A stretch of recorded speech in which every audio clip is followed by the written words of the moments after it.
Boa noite. Boa noite. O cargo e a função política do ministro Antônio Palocci no governo são muito importantes para ele simplesmente ignorar as insinuações de enriquecimento ilícito.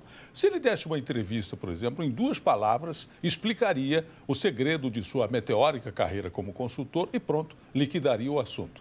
Palocci derrubou uma série de acusações de improbidade da época em que era prefeito de Ribeirão Preto e ressurgiu na política apesar do rumoroso caso Francenildo. Bom, se ele nada tem a esconder, por que agora seria diferente? O Jornal do SBT está no ar. Gays, lésbicas, travestis e transexuais encontram-se em Brasília. Eles querem a aprovação da união civil entre pessoas do mesmo sexo. O Procurador-Geral da República diz que não há nada de ilegal com o ministro Palocci, mas a oposição quer apuração. O Ministério Público pede à Justiça a demissão de promotores envolvidos em corrupção em Brasília. Polícia de São Paulo apreende armamento de quadrilha especializada em roubo de caminhões. A criação de empregos com registro em carteira triplicou no mês de abril. O diretor do FMI está isolado em um presídio americano. Arnold Schwarzenegger é pai do filho da empregada. A traição acabou com um casamento de 25 anos. Bomba desativada e protestos marcam o primeiro dia da visita histórica da Rainha Elizabeth II à Irlanda. A obra do novo projeto do Maracanã vai custar 250 milhões além do previsto.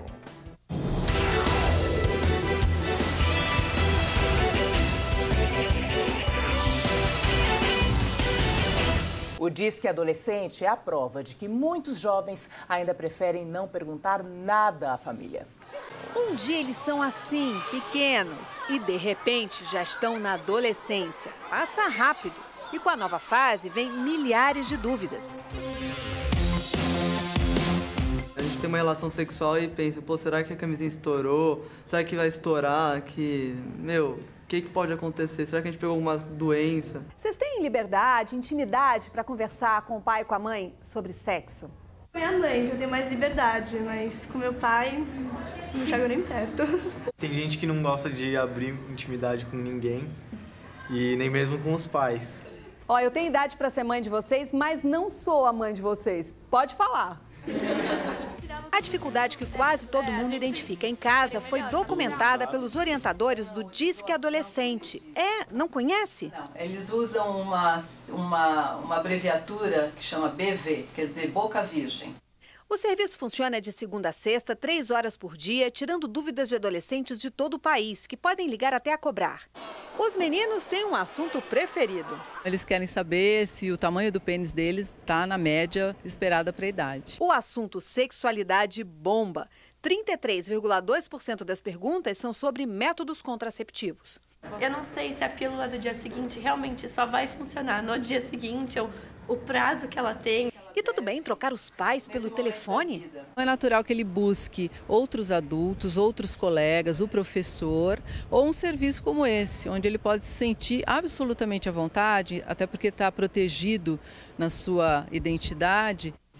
Policiais militares do Rio mostraram despreparo para controlar um suspeito desarmado. O homem estava em uma moto quando foi abordado por atrapalhar o trânsito. Somente 4 minutos depois, o suspeito é imobilizado.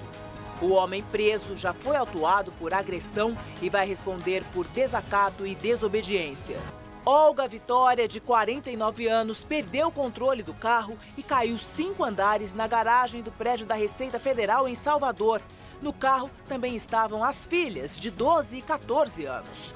Olga e uma das meninas tiveram traumatismo craniano, mas estão fora de perigo. Foi revelado o motivo do fim do casamento de 25 anos do ator e ex-governador da Califórnia, Arnold Schwarzenegger. Todo filme de ação tem também uma mulher bonita.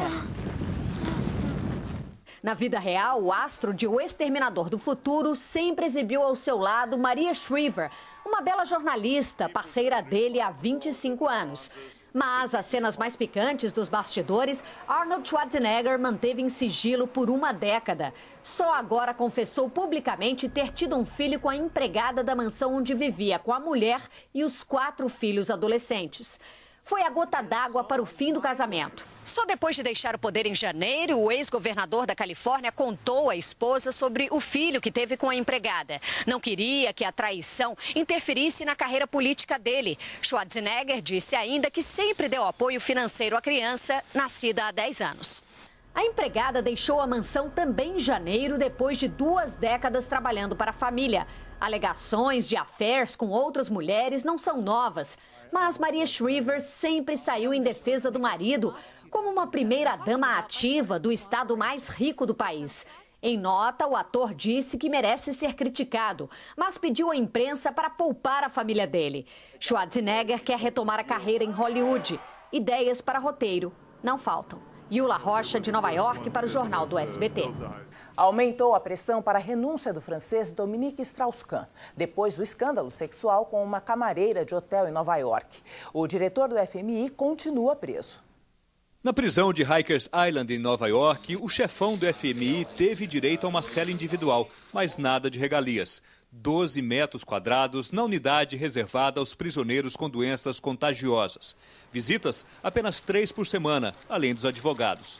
Da prisão, ele só sai para a audiência marcada para sexta-feira, na qual um júri vai decidir se Dominique Strauss-Kahn será julgado pelas 3 acusações: cárcere privado, agressão sexual e tentativa de estupro. Nos Estados Unidos, a defesa ainda irá tentar um novo pedido de fiança para tirá-lo da cadeia. Já que na França, um dos advogados prometeu processar todos os jornais e televisões que mostraram Strauss-Kahn saindo da delegacia. É que uma lei em vigor há 11 anos no país proíbe a publicação de fotos e vídeos de pessoas algemadas que são apenas suspeitas e não foram condenadas pela justiça. Mas o estrago já está feito. Para a imprensa francesa, ele é um homem nocauteado, que saiu da luz para entrar nas sombras e deve renunciar ao cargo no FMI e não mais concorrer às eleições presidenciais. A prisão dele provocou um terremoto no cenário político francês. Os socialistas se reuniram em Paris e falaram em união e responsabilidade. Insistem na inocência, mas, mesmo sem admitir publicamente, já procuram uma melhor alternativa para o partido. O presidente Sarkozy pediu que sua base conservadora mantenha sangue frio e dignidade. Palavras mais duras vieram do primeiro-ministro conservador François Fillon. Se forem comprovadas as acusações contra o diretor, trata-se de um ato grave, que não tem desculpas, disse ele. Elcio Ramalho, de Paris, para o Jornal do SBT. O exército irlandês disse que desativou uma bomba dentro de um ônibus pouco antes da chegada da rainha Elizabeth II ao país. A visita da monarca é a primeira em 90 anos. Veja no Giro de Notícias pelo Mundo. Num gesto de reconciliação, a rainha participou de uma homenagem aos irlandeses que morreram lutando contra a coroa britânica. A Irlanda conquistou a independência em 1921. O país não faz parte do Reino Unido, que é formado pela Irlanda do Norte, Escócia, Inglaterra e País de Gales. No encontro com a presidente Mary McLeese, Elizabeth II também quis agradar ao vestir-se de verde, a cor da Irlanda. A maior operação de segurança da história do país foi montada para os 4 dias de visita, com um custo equivalente a 69 milhões de reais. Um dos motivos dos protestos contra a rainha. Na França, um desfile chamou a atenção. Não pelas roupas, foram as modelos desastradas que caíram do salto. A campeã foi Lindsay Rickson, com 4 quedas. O desfile, organizado pela top model Naomi Campbell, arrecadou mais de 12 milhões de reais para as vítimas do terremoto no Japão. Tava difícil, hein? Tava mesmo. A seguir,